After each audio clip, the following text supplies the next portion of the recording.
Hello అండి, అందరికీ నమస్కారం. Welcome to my story Pushpavalli. మరి ఇంకెందుకు ఆలస్యం, పదండి కథలోకి వెళ్ళిపోదాం. అలా అరవింద్ బండిని ఆ వంతెన మీదుగా వాళ్ళ ఊళ్ళోకి తిప్పుతాడు.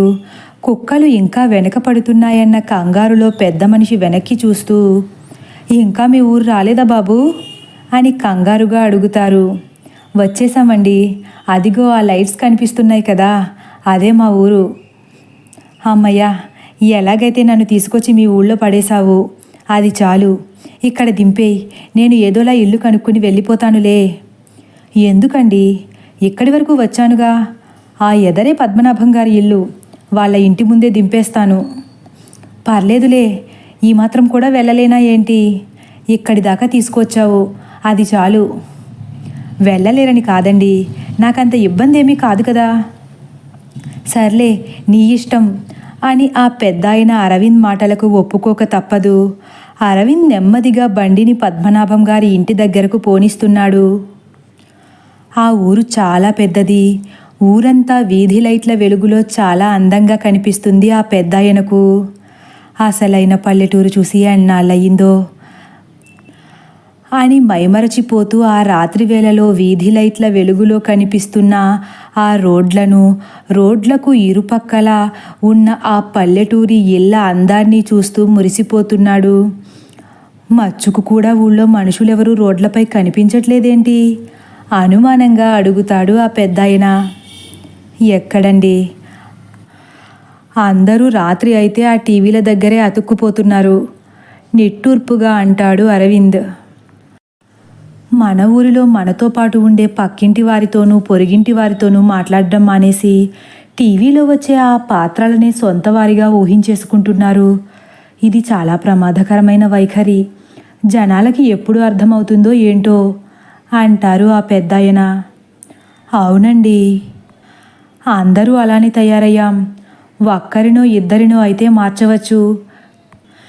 ఇప్పుడు ఈ స్మార్ట్ ఫోన్లు ఒకటి వచ్చాక పిల్లలకు అమ్మా నాన్నలతో మాట్లాడడానికి ఇష్టం ఉండట్లేదు. భార్యాభర్తలకు టీ తాగుతూ కాసేపు కూర్చుని మాట్లాడాలన్న కోరిక లేదు. ఇంట్లోనే ఇలా ఉంటే ఇంకా పక్కింటోళ్ళతో ఏం మాట్లాడతారు అని రాత్రి వేళలో తన చిన్నప్పుడు ఆ రోడ్లు ఎంత కలకలలాడుతూ ఉండేవో గుర్తు చేసుకుని నిట్టూర్పుగా మాట్లాడతాడు అరవింద్. ఒకప్పుడు నేను ఈ ఊళ్ళో ఉన్నప్పుడు ఈ ఊరు ఎంత కలకలలాడుతూ ఉండేదో అని అవతలి వ్యక్తి కూడా చాలా ముభావంగా అంటాడు. అవునండి, రాత్రి అయితే చాలు 50లు దాటిన వాళ్ళందరూ పంచెలు కట్టుకుని చుట్టలు కాలుస్తూ పెద్ద పెద్ద గొంతులేసుకుని ఆ వేప చెట్టు దగ్గర వీధి లైట్ల వెలుగులో కూర్చునేవారు. ఎంత సరదాగా మాట్లాడుకునేవారో. ఇంకో పక్క రోడ్లపై ఆడవాళ్ళు ఆ కబురు ఈ కబురు చెప్పుకుంటూ సరదాగా మాట్లాడుకునేవారు. పెద్దవాళ్ళందరూ బయట ఉంటే ఇక మేము లోపలేం ఉంటాం, మేము కూడా ఎన్నో రకరకాల ఆటలు ఆడుకునేవాళ్ళం అని అరవింద్ అంటాడు.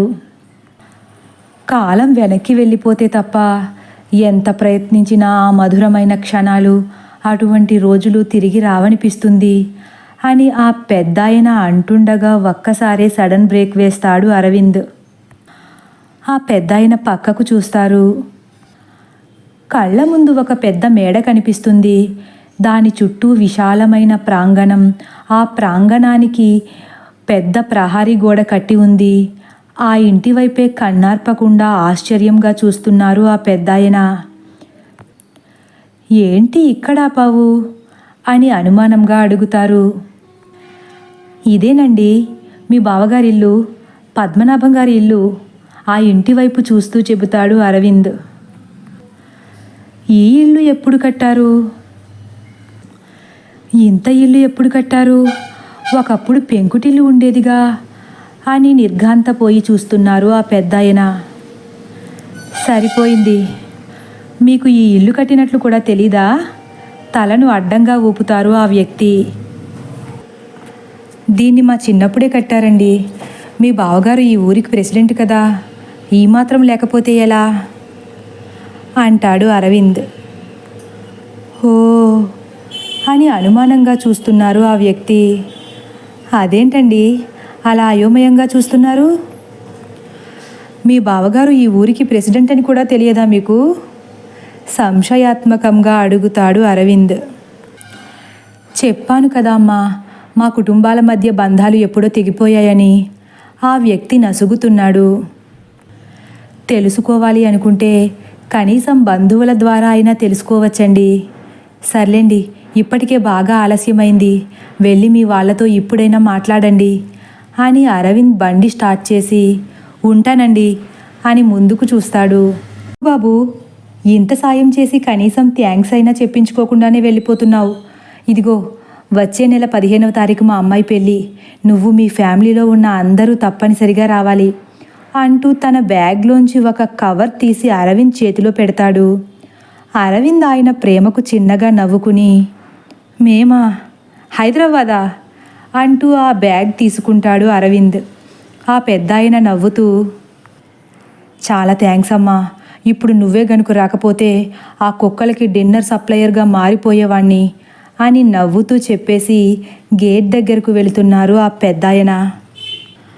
అరవింద్ కూడా చిన్నగా నవ్వుతూ బ్యాగ్ని బండికి తగిలించుకుని చిన్న చిరునవ్వుతో అక్కడి నుండి వెళ్ళిపోతాడు. కాసేపటి తర్వాత అరవింద్ ఇంట్లో అడుగు పెట్టడమే, ఇంత లేట్ అయిందేంటండి కంగారుగా అంటూ బయటకు వస్తుంది మృదుల. అరవింద్ తన చేతిలో ఉన్న సరుకుల సంచిని కింద పెడుతూ, ఈరోజు కాలవగట్టంటా వచ్చాను మృదుల, అందుకే కాస్త లేట్ అయింది. ఇంతకీ అమ్మేది అని లోపలికి చూస్తున్నాడు. ఇక్కడే ఉన్నాను, వస్తున్నాను అని వంటగదిలోంచి బయటకు వస్తుంది కమల. అమ్మా, సరుకులు ఇవిగో, నువ్వు రాసినవన్నీ పట్టుకొచ్చేశాను, ఒక్క సాంబ్రాణి తప్ప. సాంబ్రాణి ఒక్కటి ఎందుకు తీసుకురాలేదురా? లేదు కాబట్టే, లేకపోతే ఇవన్నీ తెచ్చిన వాణ్ణి అదెందుకు తీసుకురాను? వీళ్ళ మాటలు వింటూ పెరట్లోంచి లోపలికి వస్తున్న కిషోర్, అదే అన్నయ్య, ఇప్పుడు ఇంట్లో ఉన్న తాయెత్తులు ఎలక ఎత్తుకుపోయినట్లే ఆ షాపులో సాంబ్రాణి కూడా ఎలకలు తినేసాయేమో అని వేళాకోళమాడతాడు కిషోర్. తాయెత్తులు ఎలకలు ఎత్తుకుపోయాయా? అవి ఎత్తుకుపోవడం ఏంటి? ఆశ్చర్యంగా అడుగుతాడు అరవింద్. అవును పెద్దోడా, నా పిచ్చి పని వల్ల తాయెత్తులు కనిపించట్లేదు. ఇంట్లో ఎలక తిరుగుతుంది కదా, అదే ఎత్తుకుపోయిందనుకుంటున్నాను. అయినా ఎలకలు తిరిగి ఆ గదిలో ఎందుకు పెట్టారత్తయ్య? నాకిస్తే నేను జాగ్రత్త పెట్టేదాన్ని కదా. మృదుల కూడా డీలాగా ముఖం పెడుతుంది. అదే వదినా, ఆ ఎలకలకు కూడా పుష్పవల్లి కనిపించిందేమో, మళ్ళీ కనపడకుండా తాయెత్తులు కట్టుకోవడానికి పట్టుకెళ్ళిపోయి ఉండొచ్చు పాపం అని మృదులను భయపెట్టినట్లు అంటాడు కిషోర్. ఏయ్ నోర్ముయ్, నిన్న అంత జరిగినా నీకు సిగ్గు రాలేదా? ఇంకా నవ్వుతున్నావు? ఈ వెకిలి వేషాలు కాస్త తగ్గించుకుంటే బాగుపడతావు అని కళ్ళెర్ర చేస్తాడు అరవింద్. కిషోర్ ఒక్కసారే సైలెంట్ అయిపోతాడు. అరవింద్ మాత్రం కనుబొమ్మలు చిట్లించి అమ్మ వైపే తీక్షణంగా చూస్తూ, మరి ఆ రూమ్లో ఎందుకు పెట్టావమ్మా? నువ్వే చెప్పావుగా, ఈరోజు కట్టుకోవడం కుదరకపోతే మళ్ళీ వారం రోజుల వరకు కట్టుకోవడానికి ఉండదని. ఏమోరా, ఆ దిక్కుమాలిన ఎలక ఆ తాయెత్తులోనే పట్టుకుపోతుందని నేను మాత్రం ఊహించానా? అంతా నా కర్మ అని కమల కూడా ఒక్కసారే డీలా పడిపోతుంది. అది చూసిన అరవింద్, సర్లే, ఇప్పుడు తెగ బాధపడిపోయి ప్రయోజనమేముంది? మళ్ళీ వారం చూద్దాంలే, దీని గురించి ఎవరూ ఎక్కువగా ఆలోచించకండి అని తేలికగా చెప్పేస్తాడు అరవింద్. ఇంకా నయంలే, మళ్ళీ వారం దాకా ఉంటే అందరూ ముసుగేసుకుని మంచాల మీదే పడుకుంటారు. ఇదిగో, ఈరోజు మీ తమ్ముడు పడుకున్నాడుగా కాలేజీ మానేసి అంటుంది కమల నిష్ఠూరంగా. నేనేమైనా కావాలని మానేశానా? ఇదిగో, అంతా వదిన వల్లే అని మృదుల వైపు కోపంగా చూస్తాడు కిషోర్. ఇది ఇంకా బాగుంది, నేను చూడమన్నానా నిన్ను ఆ దెయ్యం సినిమా? వెంటనే అనేస్తుంది మృదుల. ఆగండి విసుక్కుంటాడు అరవింద్. ఇంతలో కమల, నాన్నగారిని పూజారి గారి దగ్గరికి పంపించానురా, 5 నిమిషాల్లో వస్తానని చెప్పి వెళ్ళిన వ్యక్తి ఇంకా రాలేదు అంటుంది. ఇక్కడే కదా, వచ్చేస్తారులే, ఎవరితో అయినా మాట్లాడుతూ ఉండుంటారు.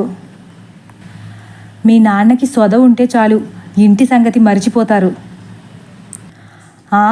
వచ్చేశాను, బయట నుండి వస్తూ అంటారు ప్రసాదు.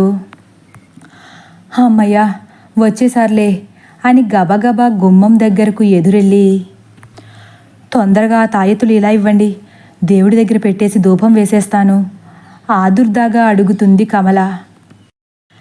ఏంటిచ్చేది, లేకుండా ఎలా ఇమ్మంటావు? పూజారి గారు ఊళ్ళో లేరంట. చాలా విసుగ్గా ఉన్నారు ప్రసాదు. తేలేదా? చావు కబురు చల్లగా చెప్పినట్లు అంత తాయితీగా చెబుతావేంటయ్యా? నోరెళ్ళబెడుతుంది కమల. ఎందుకే అంత కంగారు పడతావు? ఇచ్చినవి జాగ్రత్త పెట్టుకోవాలి కానీ మళ్ళీ వారం చూసుకోవచ్చులే అంటూ కమలను పక్కకు నెట్టి లోపలకు వచ్చేస్తారు ప్రసాదు.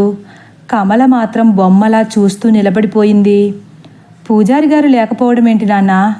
సాధారణంగా ఆయన ఎక్కడికి వెళ్ళరు కదా అనుమానంగా చూస్తాడు అరవింద్. అదేరా, పక్కూళ్ళో వాళ్ళ బంధువులు పెళ్ళికి వెళ్ళారంట, రేపు సాయంత్రానికి వస్తారంట. ఇంతలో కిషోర్, అయితే ఈ వారం రోజులు పొట్టలు పగిలిపోయేంత ఉబ్బినా రాత్రులు ఎవరు బయటికి రాకండి. అందరూ నా మాట విని పడుకునే ముందే పొట్టను ఖాళీ చేసుకు పడుకోండి. వీడిలాగే చెప్తాడులే అనుకుంటే కరెక్ట్గా అర్ధరాత్రి అయ్యాక ఆ పుష్పవల్లి మనకి కంపెనీ ఇవ్వడానికి బయట సిద్ధంగా ఉంటుంది అని మళ్ళీ వేళాకోళమాడతాడు కిషోర్. చాలే ఆపు, గట్టిగా అరుస్తుంది కమల. మరీ అంత సీనేమీ ఉండదులే, ఎన్నాళ్ళు ఈ ఇంట్లో కాదా ఉంటా? అప్పుడు లేనిది ఇప్పుడు సడన్గా ఏదో జరిగిపోతుంది అనుకోవడం మన భ్రమ అని తేలికగా చెప్పేసి తన బ్యాగ్ తీస్తూ, అమ్మా మనకు వచ్చే నెలలో పెళ్ళి తగిలింది అంటూ ఆ పెద్ద ఆయన ఇచ్చిన బ్యాగ్ని మృదుల చేతికిచ్చి, మృదుల ఇందులో శుభలేఖ ఉంటుంది, తీసి చదువు అంటాడు. పెళ్ళా? ఎవరిదిరా? ఇంటికి రాకుండా శుభలేఖ నీకిచ్చిన వాళ్ళెవరు అంటూ మృదుల పక్కకు వచ్చి అనుమానంగా ఆ బ్యాగ్ వైపు చూస్తుంది కమల. ఇంతలో మృదుల బ్యాగ్ ఓపెన్ చేసి చూస్తే అందులో శుభలేఖ కనిపించదు. అనుకున్నాను అని మురిసిపోతూ ఆ బ్యాగ్ లోపలికి చూస్తూ చేయి పెడుతుంది మృదుల. ఇదేంటి, శుభలేఖను చూసి కూడా అంత మురిసిపోతుంది అని విడ్డూరంగా చూస్తున్నాడు అరవింద్. ఇంతలో మృదుల తన ఫోన్ని వేగంగా బయటకు తీస్తూ ఆ బ్యాగ్ని పక్కన పడేసి, ఎలాగైతే నా ఫోన్ సాధించేశారన్నమాట, చాలా థ్యాంక్స్ అండి అని మురిసిపోతూ ఆ ఫోన్ని అటు ఇటు తిప్పుతూ ఆశ్చర్యంగా చూసుకుంటుంది. అరవింద్ ఒక్కసారే నిర్ఘాంతపోయి కళ్ళను విప్పార్చి చూస్తున్నాడు. కమల కూడా నవ్వుతూ, పోన్లే బాగానే దొరికింది అంటుంది. అరవింద్లో ఆ అయోమయాన్ని గమనించిన కిషోర్, ఏంట్రా కరెంట్ షాక్ తగిలిన వాడిలా అలా బిగుసుకుపోయావు అనుమానంగా అడుగుతాడు. వెంటనే అరవింద్ తమాయించుకుని తడబడుతూ, ఆ బ్యాగ్లో ఫోన్ ఉందా అంటూ అనుమానంగా చూస్తున్నాడు. ఫోన్ తీసి చూపించాక కూడా ఫోన్ ఉందా అంటావేంట్రా, నీకు కూడా నాకులా మైండ్ దొబ్బిందా అంటాడు కిషోర్. ఏం లేదులే సరదా కన్నా అని ఇంకా ఆ ఏమరపాటులోనే ఉన్నాడు అరవింద్. ఈ ఫోన్ ఎక్కడ దొరికిందండి?